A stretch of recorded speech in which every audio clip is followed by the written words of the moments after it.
Good morning to everybody. Depends where you are in the world. This year is a very special year for the world because it may be the last intergenerational call for action of a no frontier menace on climate change and environment. For us, in Earth Day, it will be our 53rd anniversary of Earth Day 2033 that originally was launched in 1970. Now it was launched in New York. Now we are present in 193 countries in this world. One of the actions we have programmed for this year is to have the opinion of recognized experts on important issues, especially actions for legislations, civic action to address climate change and environment. One of them is the plastic treaty, which is decided that, come us together, today. Just to make a very brief, we have here, today present Mr. Andrés del Castillo. And Mr. Andrés del Castillo, very welcome, Andrés. Thank you for your time. He's a senior attorney of the Plastic Treaty at the Center for International Environment Law, CIEL, of the University Pantheon, Assas, Paris 2, Geneva Metropolitan Area. Andres is the senior attorney of CIEL. Previously, he has been working in international organizations such as the Indigenous People Center Documentation Information Research, the OHCHR, UNESCO, and two Colombian firms. Very welcome, Andres.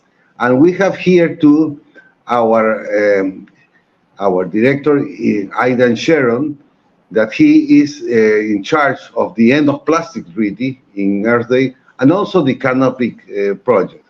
So we are going to address the way the mechanics will be to first, I will ask 3 questions in a row, if it's okay with you, Andres. And then you will have 10 minutes to discuss what you do, and the questions that you consider, the questions I'm going to make. Is that okay? After those 10 minutes, I will then let Aiden take the floor. He will make some comments and questions.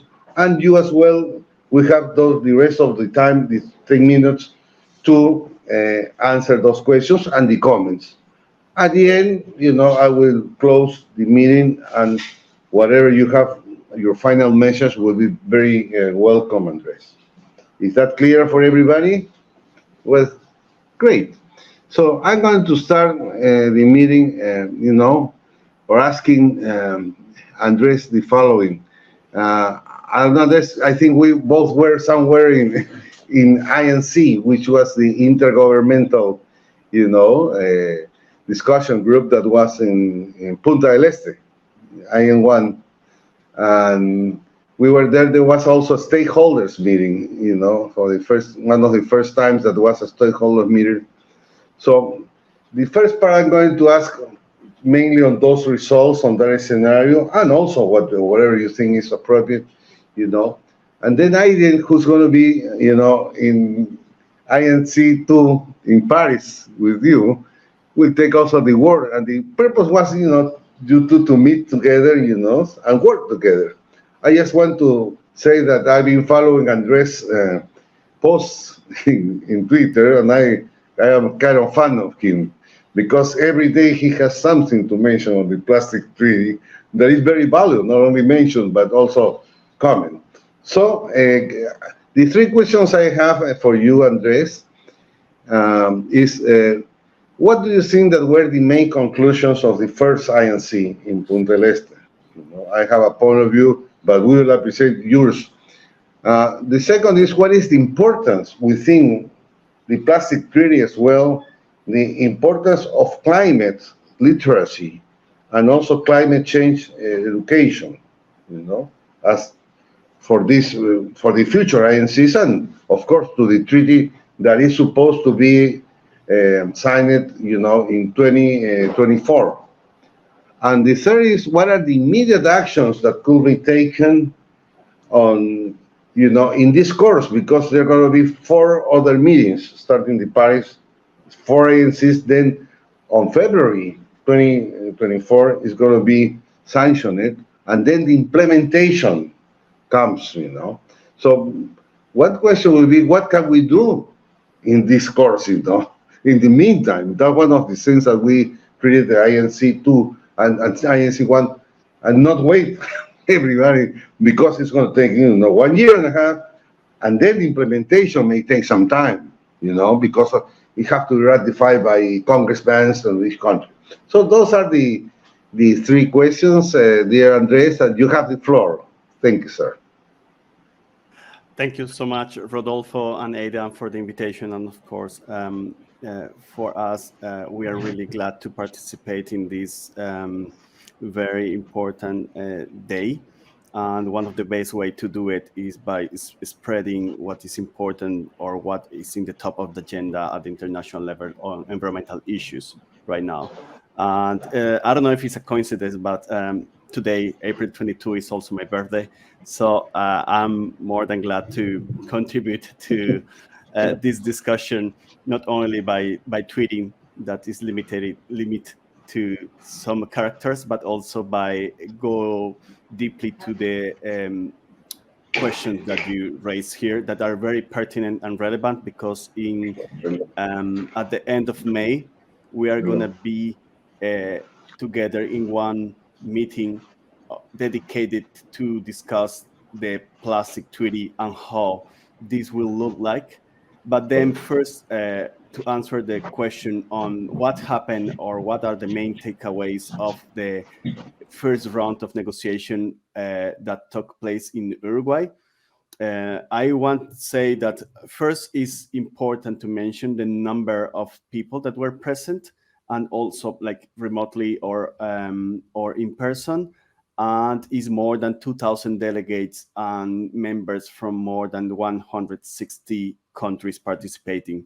And this shows the level of ambition of interest, more than ambition, the level of interest from different countries to tackle this planetary crisis that is the plastic one. And not only looking at the downstream part or the last part of the life cycle of plastics, but also looking at the upstream and midstream part, meaning the production and the design of plastics. One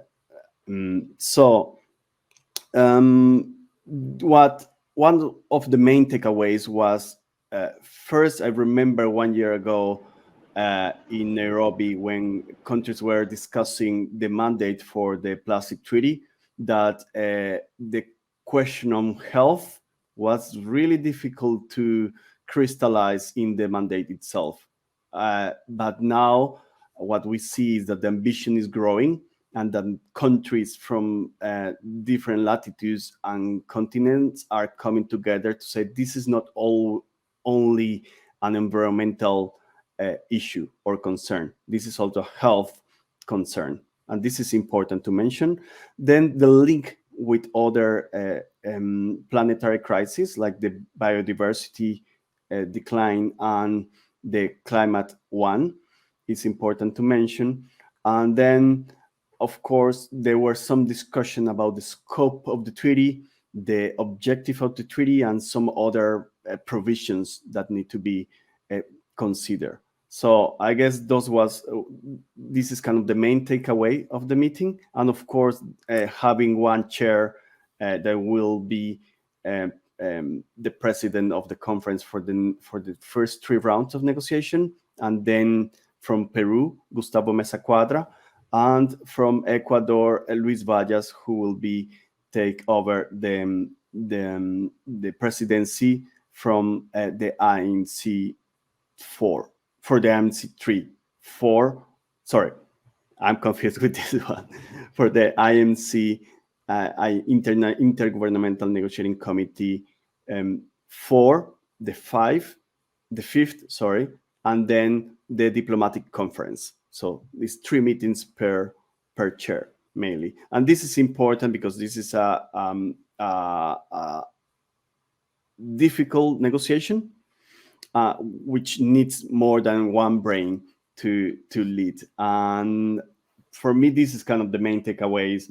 And of course, the attention from the media that is covering that too, and the change of the narrative that this is not only a question of waste, but also a question related to climate change, where, as you say it in the question, climate literacy and climate education and showing what is going on with climate is really important to make this connection, because, as you know, a big part of greenhouse gases are emissions happen at the upstream part of the plastic life cycle, mainly at the exploration, extraction, and production of plastic precursors.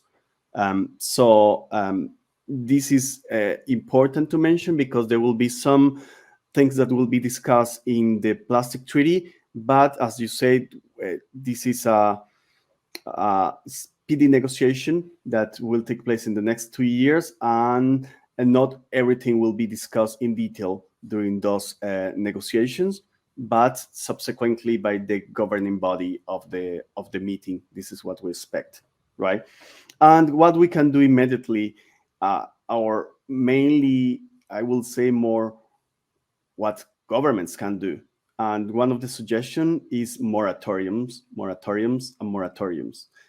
Stop the expansion of new plastic facilities and stop the expansion of existing facilities will be one of the more accurate and urgent political action that can be taken one government, saying not giving more permission for amplifying and exacerbating the plastic crisis is the first thing that we can call governments. And of course, from citizens, is keep that dialogue going on, making sure that we pass the message about what it means really recycling, for instance, that is not the magic solution, that we need to change the model that we have so far.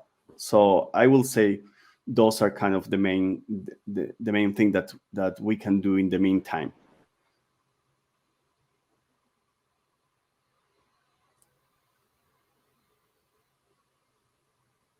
Oh, Rodolfo, I think you're on mute.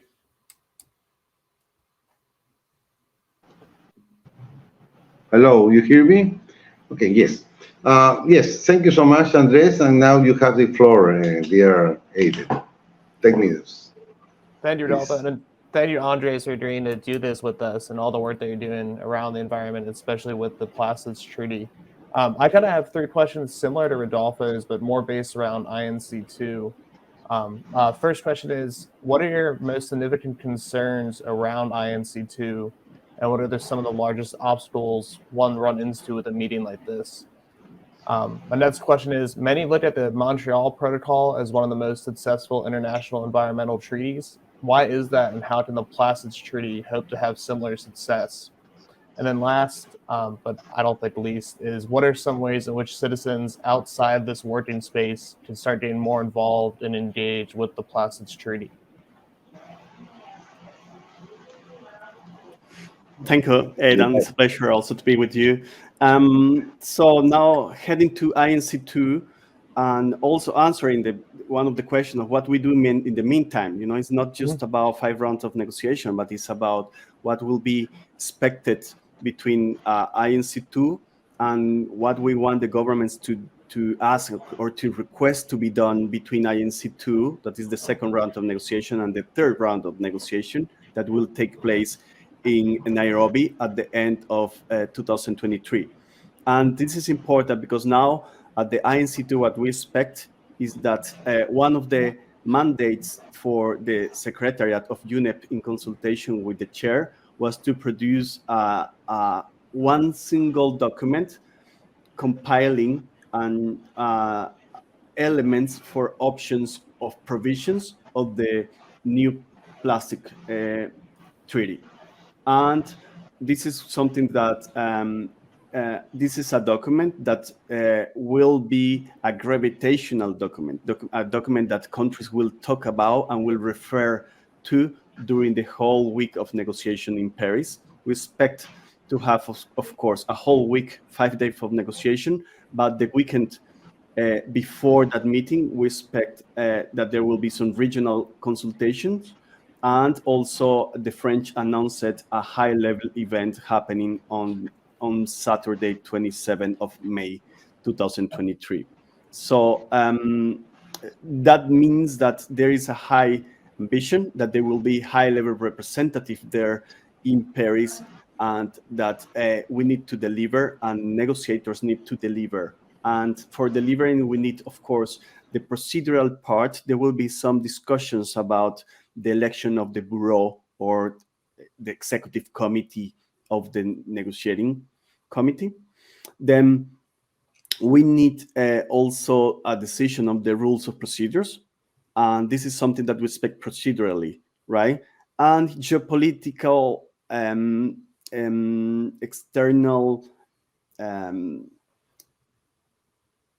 I will say influence can play some role there. We are aware that this is not only exclusive from the plastic trade negotiation, but in all multilateral negotiation, we are seeing this increasing geopolitical situation because of the conflict between Ukraine and Russia. So we are not going to see an escalation on that in the meeting, and we can concentrate ourselves in discussing what matters for that meeting. That is what are the provision on control measures and obligations that country agrees that need to be included in a potential zero draft. And this zero draft is something that is usually produced before the other round of negotiation. When you have this zero draft, that will be we expect to have a mandate for the chair, in coordination with UNEP, for instance, to have a specific zero draft of the text by, I will say September, October 2023. But for that, we need to work outside also the week of negotiation in Paris. So we expect that some of those control measures will emulate what has been a recipe for success, that is the Montreal Protocol, and mainly with specific aspects of specific controls of the production and consumption of plastics, and then the financial mechanism that should be an exclusive financial mechanism with other complementary mechanisms.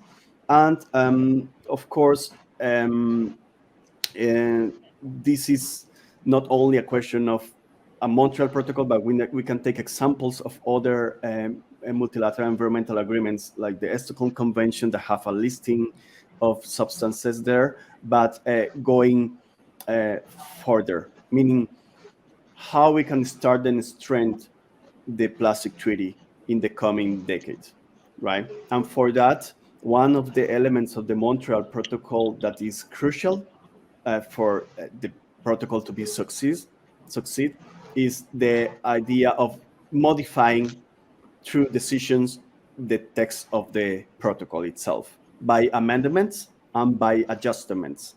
And this is key because not only amendments that will require an internal transposition and ratification by countries, but the adjustment that is just a decision by the governing body that will play a crucial role here if we want a dynamic plastic treaty. So I see this kind of as the main point for the INC2, and mainly at the INC2, this discussion can happen during the week on the upstream, midstream, and downstream part, and this is what we expect. And of course, more participants than the participant that we had at the in Uruguay. This is what we expect, and with the high-level meeting, we expect also more ministers or more high-level ranking officials being there, and also making some pledges on what they can do. And there again, we expect some of them coming with, concrete measures, not only on the plastic waste part, but also in the production side of plastics. Thank you. Remarkable. Thank you. It's very good analysis, Andres. My comment will be, that in Paris, well, it's good, you're based in Paris too, right? In the university in Paris. No, no, no. So, I'm based in Geneva, Switzerland. Geneva. I study in Paris, but I'm based in Geneva, Switzerland. Yes. You also study in Brazil, right? So we have a common alma mater, with Brazil. So we would talk about that later. But my last reflections will be, that it's important that I noticed the stakeholders, that I was impressed with the amount of stakeholders. I hope, well, this time I don't know if there are going to be as many, but I think it's very important to consider them because they are involved in all of what is this plastic collection and also recollection and also recycling.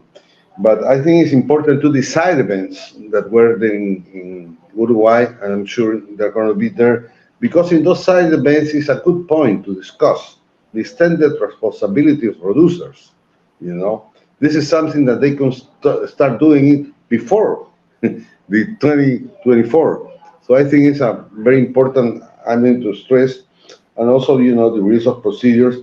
And also, in our case, what we're striving is to include in the NDCs, the national determined contributions, environmental education with the first and last name, because we consider that. So those are the reflections on that. And my final message is to thank you on the important work that CIEL is doing, and we are very welcome, Andres, to come with us in this crusade that we have, worldwide crusade. You are welcome to any publications that you may have, and well, I am the one that promotes your tweets too, in the company. But any article that you may have is very welcome, Andres, so we can let the world or what is being done, but mainly on actions. I think that first time I see actions happening, not only events and commemoration. So thank you very much, Aiden. Do you have anything to add? No, I just want to thank Andres once again, and I hope to see him in Paris in a couple of months, and hope to actually meet you in person. Yeah, great. Hey, Andres, one last favor. What is your message for Earth Day 2023? Yeah, so we are in a pivot year, and we need to make sure that multilateralism works and that there is not a corporate capture of the multilateral system. And we hope that this distinction between a stakeholder and right holder is really clear during the negotiation, because there are some of those stakeholders that have a contrary interest that many of us as public, right? So, and that friendless communities and waste pickers are in the table, not only with the microphone but also with the pen. Thank you. Thank you so much. And thank you for your time. And God bless and have a great week.